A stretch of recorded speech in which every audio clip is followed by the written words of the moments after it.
Bismillahirrahmanirrahim. Assalamualaikum warahmatullahi wabarakatuh. Kami dari kelompok 9 dalam mata kuliah isu perubahan sosial terdiri dari anggota Ayu Stianise dan Mirza Gulam Yongki Winata. Di sini kami akan mempresentasikan tentang globalisasi. Yang pertama, pengertian globalisasi. Globalisasi berawal dari kata global yang berarti universal, yang dimana globalisasi berupaya melakukan suatu universal sistem dunia agar bisa berjalan seimbang, sejalan dalam semua aspek kehidupan manusia.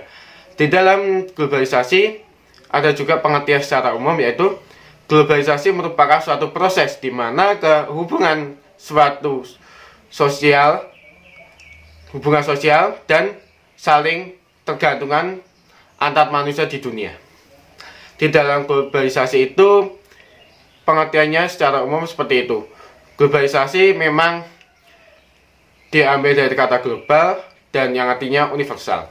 Jadi globalisasi itu bertujuan untuk ingin saling ketergantungan satu sama lain, manusia dengan manusia, baik secara dalam negeri maupun luar negeri itu di dunia, yang dimana dalam menjalani kehidupan di dalam semua aspek kehidupan, baik aspek sosial, budaya, politik, teknologi, dan masih banyak lagi. Lalu yang kedua, ciri-ciri globalisasi. Dalam ciri-ciri globalisasi ada 4, yang terdiri, yang pertama, perubahan di dalam konsep dan waktu. Dalam waktu kemudian dari sini ke sini akan semakin maju, yang dimana itu dampak dari ciri-ciri globalisasi, yang dimana yang memicu kemajuan zaman yang sangat pesat. Yang kedua, pasar dan produksi ekonomi di negara-negara yang berbeda menjadi saling ketergantungan. Nah, yang awalnya pasar dalam perekonomian dunia yaitu diiringi dalam sebelum globalisasi itu sangat berbeda-beda yang di dalam artian hanya terdiri dalam beberapa saja negara yang mau berdagang di dunia. Kalau adanya globalisasi ini bisa memicu perubahan sangat pesat, terutama dalam perekonomian dan perdagangan, ya dimana saling ketergantungan itu sangat memikat satu sama lain, baik negara berkembang maupun negara maju di dunia ini. Yang ketiga, hilangnya sekat-sekat teritorial bangsa. Yang keempat, perubahan yang sangat cepat. Mungkin itu saja dari saya.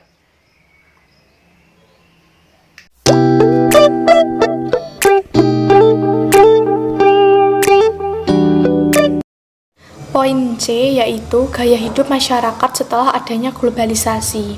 Pengertian dari gaya hidup adalah pola hidup seseorang di dunia yang diekspresikan dalam aktivitasnya, minatnya, maupun opininya. Gaya hidup menunjukkan keseluruhan dirinya dalam berinteraksi dengan lingkungannya.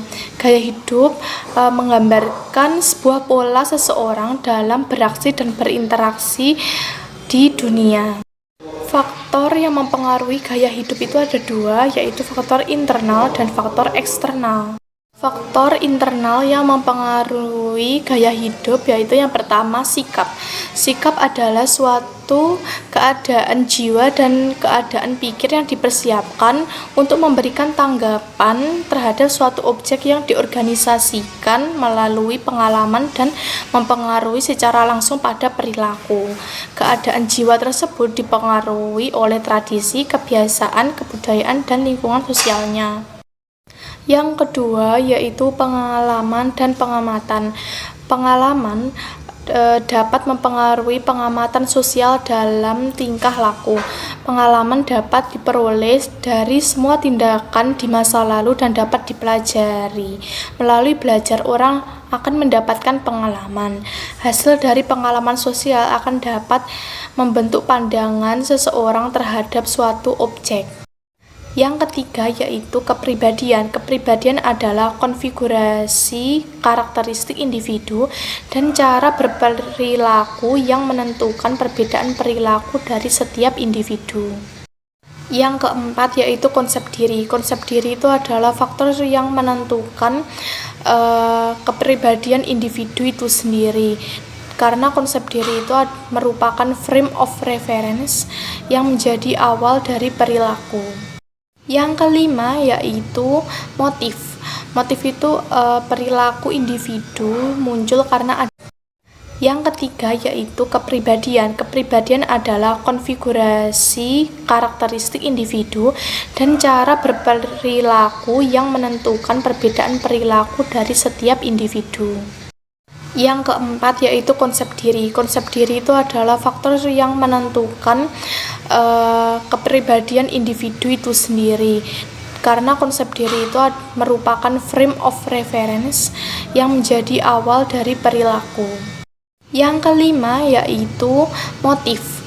Motif itu perilaku individu muncul karena adanya motif kebutuhan untuk merasa aman dan kebutuhan terhadap prestis merupakan beberapa contoh tentang motif. Jika motif seseorang terhadap kebutuhan akan praktis itu besar, maka akan membentuk gaya hidup yang cenderung mengarah ke gaya hidup yang hedon.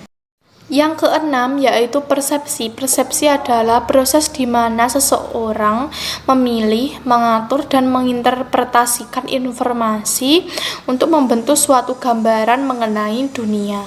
Yang selanjutnya yaitu faktor eksternal. Faktor eksternal yang pertama yaitu kelompok referensi. Kelompok referensi adalah kelompok yang memberikan pengaruh langsung atau tidak langsung terhadap sikap dan perilaku seseorang. Yang kedua yaitu keluarga. Keluarga memegang peranan terbesar dan terlama dalam pembentukan sikap dan perilaku individu. Hal tersebut karena pola asuh dari orang tua akan membentuk kebiasaan anak yang secara tidak langsung mempengaruhi pola hidupnya.